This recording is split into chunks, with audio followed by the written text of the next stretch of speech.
muna sa inyong advisor na kayo ay ni-refer. So, may I know yung anong department nyo, year level, your course. Let's start with you. Sir, head of student po ako sa second year. Head of second years, sabot ko na. First year student po from tourism department. Tourism management, okay. Next.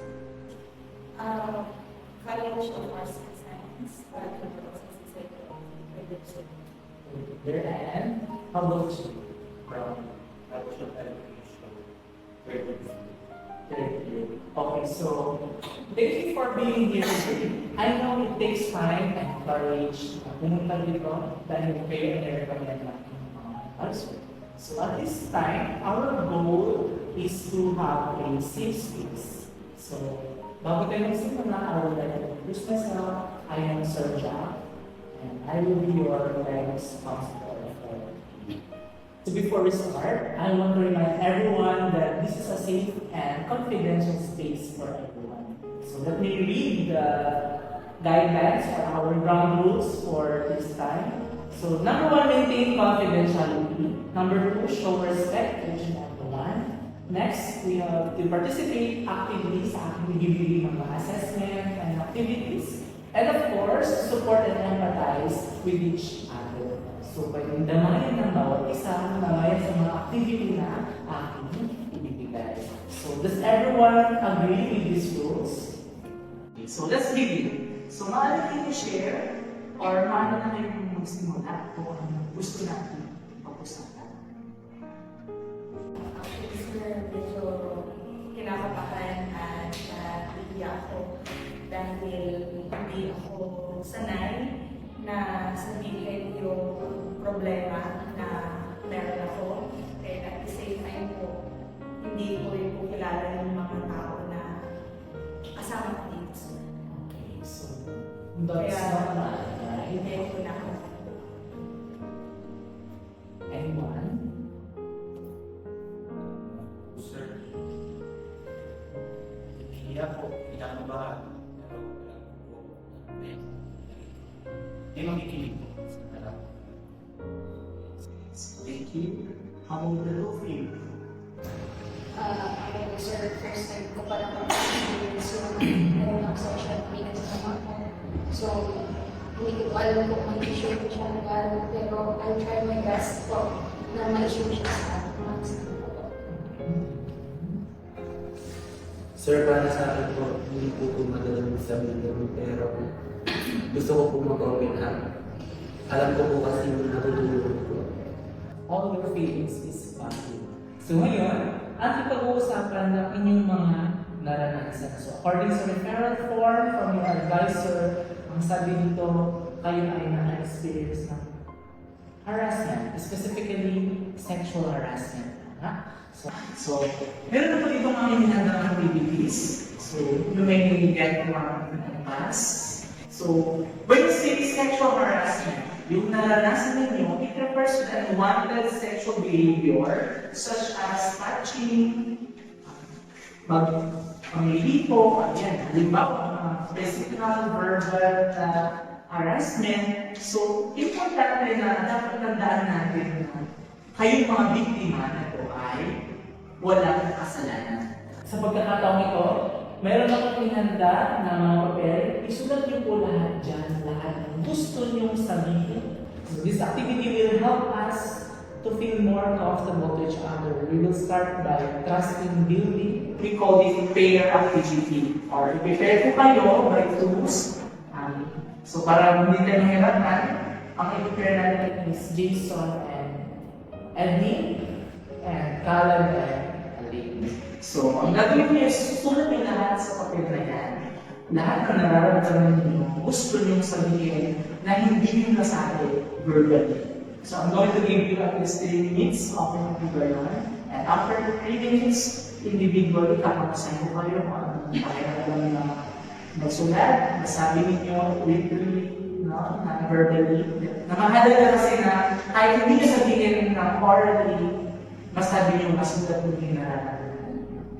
Paniwan-iwan. start.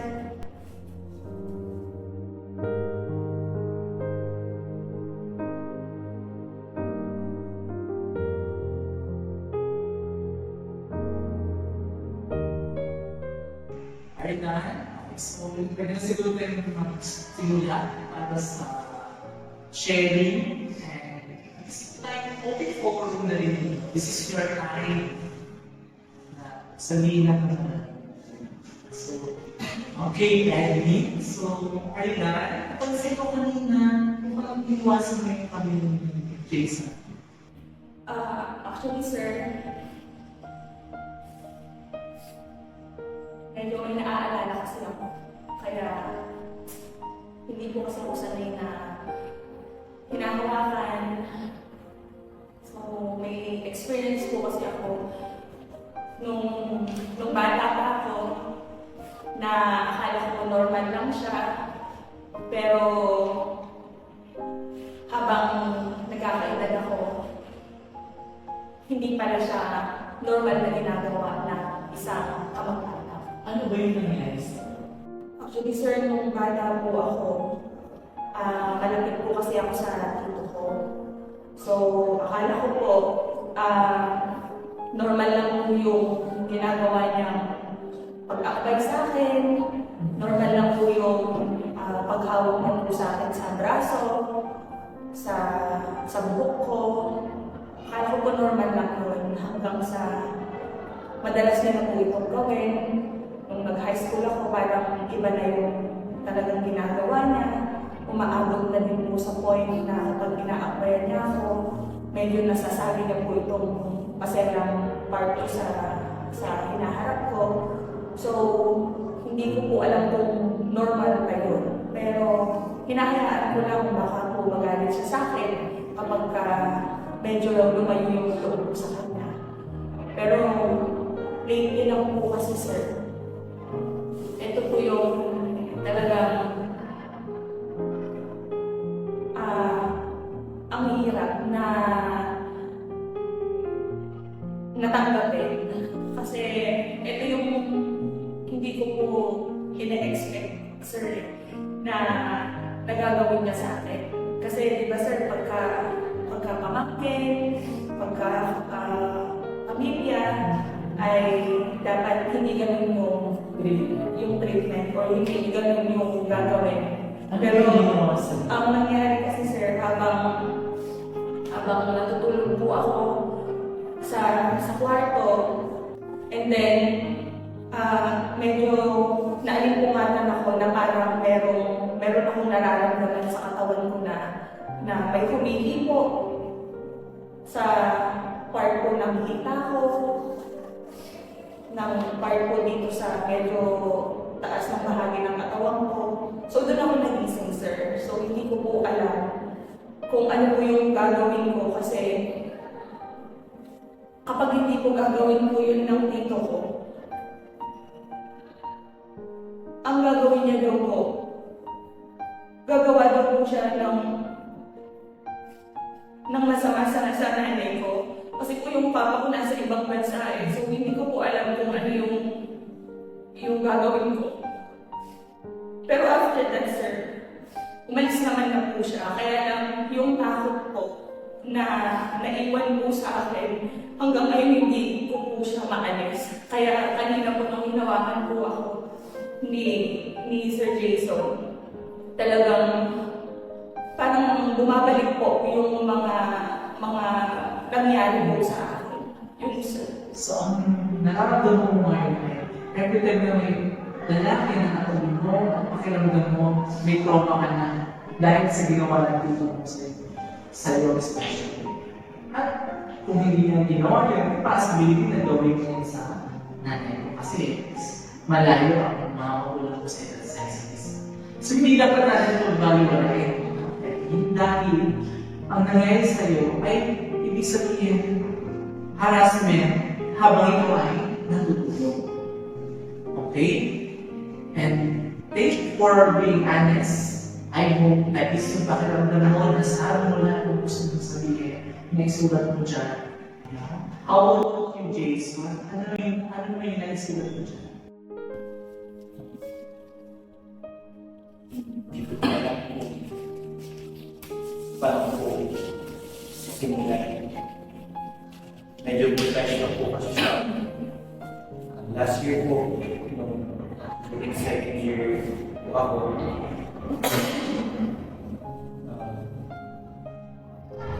meron po akong isang professor na nag-ibag siya, nagmalaw po na yung pag-usap sa yan. Pero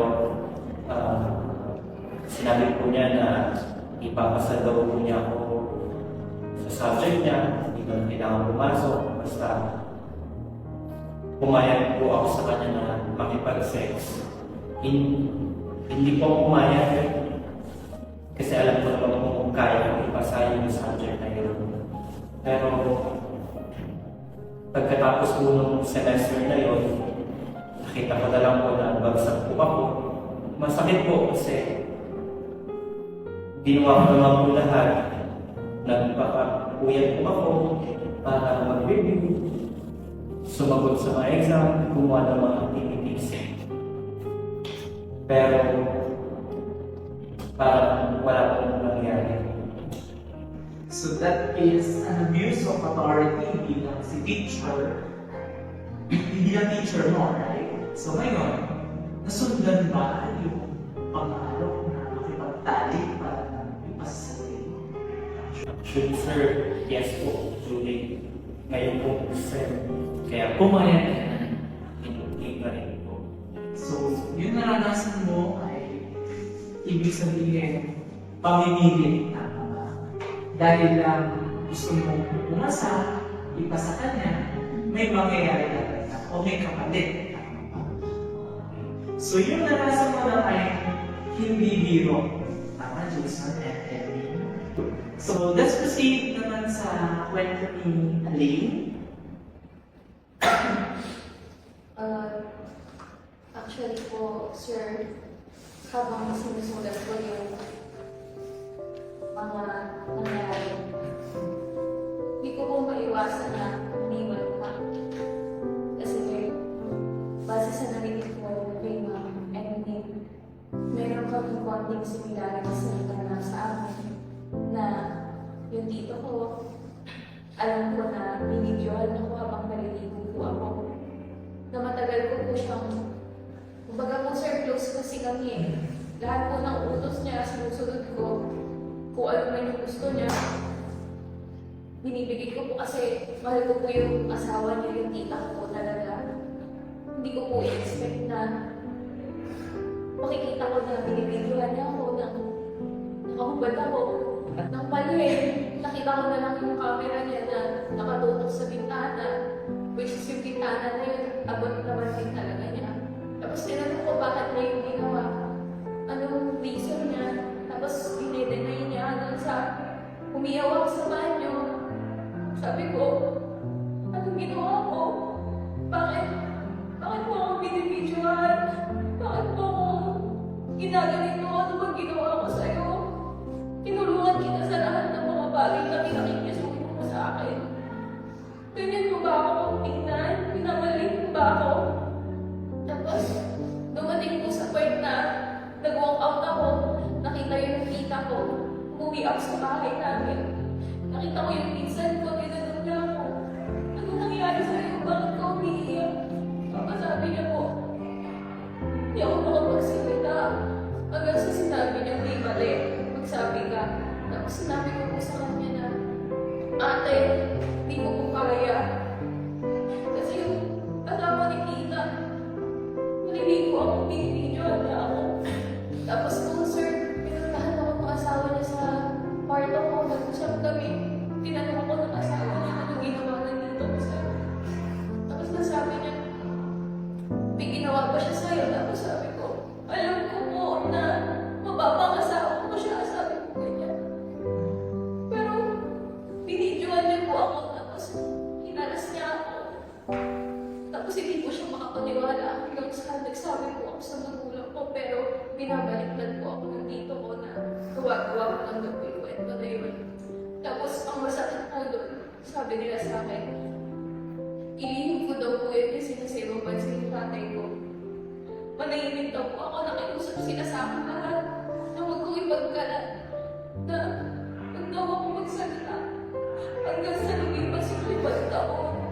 Hindi ko alam kung anong gagawin ko kasi sana maaalala ko yung nasakit sa akin. May pagkakataon na parang gusto ko lang mawala kasi walang naniniwala sa akin. Tapos dumating pa sa point na pati yung pinsan ko, ninules niya ako. Wala lang ako yung magawa ko din. Sabihin na bakit ako? Bakit nagkaroon ako ng ganito? Bakit ganitong klaseng tao yung naranasan ko? Ngayon pang pamilya ko. Ang masakit po nun, sir. Sila po pamilya ko. Alam ko po, sir, na it's too early to say this, pero napaka-recent itong nangyari sa akin before may kasi. Na hindi ko po in-expect na dito ko siya madadala. So, your privacy was violated, right? Hindi lang sa tito, kundi sa reason for reason. So your feelings of fear and embarrassment are completely understandable. So it's okay na yung feelings mo na ilabas mo ngayon, nasabi mo lahat, at katulad ng nasa admin, may similarities kayo. Thank you, Emily, for the task. So this is a very safe space para sa mga emosyon at nararamdaman. So let's hear about your color. Ano na nagsulat mo dyan na nakal? Anong maaaring? Sir, sa totoo po kasi, nahihiya po ako sabihin ito. Pero wala rin po kasi ako mapagsabihin. Nung first year college po kasi ako, may lalaki po nagkagusto po sa akin. Kaklase ko po siya, pero hindi ko po siya gusto. And hindi ko po in-expect na dadating po sa point na ipapahuli po niya ako sa mga kaibigan po niya, Brad. Dahil po doon, na-rape po ako. And tuwing makikita po akong malalaki po ng mga lalaki, pakiramdam po, Brad po sila, kaya po natatakot po ako. Hindi ko rin po alam kung kanino ko rin po sasabihin ito. Napakabigat po sa loob kasi po, hindi ko po in-expect na marinig po ako ng lalaki. So, kailan ba ito nangyari? Nung first year college po. So, nung first year college ka, wala kang kaalam-alam na yung nagkakagusto sa yung lalaki ay hindi mo gusto ka. Ang ginawa ay Binamuli po ako sa mga kaibigan po. mga lalaki. Yes. Ang ginawa sa iyo ay nirape ka. So from the word rape, so that is considered as sexual. And maybe for your sharing, something is happened and that is very painful, especially na na-rape ka, pinarape ka, at yung rape na yun yung pagkakata sa'yo, na parang dignity mo and your identity. So what happened to you was a serious crime and you don't deserve that. Okay? So remember this, everyone, that you are worth. Hindi nyo kasalanan yan na na-violate yung inyong pagkatao. Si Karen ay nakaranas ng rape from paternity. Si Elaine naman ay paninig ang boboso mula sa kanyang relative. The same with Edmund sa kanyang tito na habitually yung simula pa ng bata siya, ngayon college lang siya nag-sate. So parang natalim na sa kanya yun, nagkaroon siya ng ibang trauma sa boys, sa anak, sa tito especially, while Jason also experienced sexually involved with his advisor or with his professor. No? Iba't iba man yung naranasan pag pinagsama-sama na ito ay isang harassment. For our next activity, imagine you're holding a jar and later on buksan natin ito. And doon nyo ipasok lahat ng hinatapit ninyo or with the bad memories. Okay? So, are you ready? Okay, so let's start. So close your eyes. Imagine you're holding a jar. Okay. Okay, so buksan nyo na yung jar na yan. Ngayon, after natin mag-inhale and exhale, dyan nyo i-blow lahat ng bad memories mo along with the sexual harassment, kung anong nararamdaman nyo ngayon, and then tatakpan at itatapon sa malalim. Okay? So, inhale, exhale, and then close your jar. And then, talagang mahigpit natin sa isa. Inuwa ang may count, 1, 2, 3, sabay-sabay natin. Okay, 1, 2, 3. And then, look at me. So, sundan yung aking gagawin. Right? So, para ma-inspire yung ating emotion, sundan yung aking gagawin. Okay? So, first is, I am brave. I am brave. I am not alone. I am not alone. My story matters. My story matters. Okay, so, is your mind, your soul, and your purpose. Okay. So, as we end today's session, I want to thank each and one of you for your honesty and courage to face your fear. Kasi number 1 yan na dapat natin ilabas. Hindi mas mga kaibigan, mas mga magulang.